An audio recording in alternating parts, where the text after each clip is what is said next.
So ഇനി next നമുക്ക് forex trading എന്താണെന്ന് നോക്കാം. സിംപ്ലി പറയുകയാണെങ്കിൽ രണ്ട് കറൻസീസ് തമ്മിലുള്ള ട്രേഡിനെയാണ് നമ്മൾ ഫോറക്സ് ട്രേഡിംഗ് എന്ന് പറയാം.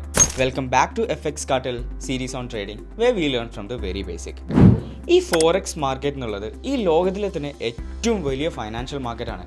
ഇവിടെ ഒരു ദിവസത്തിൽ തന്നെ അറൗണ്ട് $7 trillion ട്രേഡ്സ് ആണ് നടക്കാറുള്ളത്. ഈ മാർക്കറ്റ് ഒരു ഡീസെൻട്രലൈസ്ഡ് ആയിട്ടുള്ള മാർക്കറ്റ് ആയതുകൊണ്ട് തന്നെ ഒരു ഗവൺമെൻറ് എൻറ്റിറ്റിയോ അല്ലെങ്കിൽ ഒരു പെർട്ടിക്കുലർ ഓർഗനൈസേഷനോ ഈ മാർക്കറ്റിനെ കൺട്രോൾ ചെയ്യുന്നില്ല. ഈ മാർക്കറ്റിൽ കറൻസികൾ തമ്മിൽ ജോഡികളായാണ് ട്രേഡ്സ് ചെയ്യപ്പെടാറ്. മെയിൻലി 3 ടൈപ്പ് ഓഫ് പെയർസ് അഥവാ ജോഡികളിലാണ് നമ്മൾ ട്രേഡ്സ് ചെയ്യാറ്. ഒരു ബേസ് കറൻസിയും ഒരു കോഡ് കറൻസിയും അടങ്ങുന്നതിനാണ് നമ്മളൊരു പെയർ എന്ന് പറയാം. ഒന്നാമത്തേത് മേജർ കറൻസി. ഇവിടെ USD ഐദർ ബേസിലോ അല്ലെങ്കിൽ കോട്ടിലോ പ്രസൻ്റ് ആയിരിക്കും. ഇതിനെ നമ്മൾ വിളിക്കുന്നതാണ് മേജർ കറൻസീസ്. ഇനി രണ്ടാമത് വരുന്നതാണ് മൈനർ കറൻസീസ്. ബേസിലോ കോട്ടിലോ ഒരിക്കലും USD അവിടെ പ്രസൻ്റ് ആവാത്ത പെയർസിനെയാണ് നമ്മൾ മൈനർ കറൻസീസ് എന്ന് വിളിക്കുക. ഇനി മൂന്നാമത് വരുന്ന പെയർസാണ് എക്സോട്ടിക് പെയർസ്.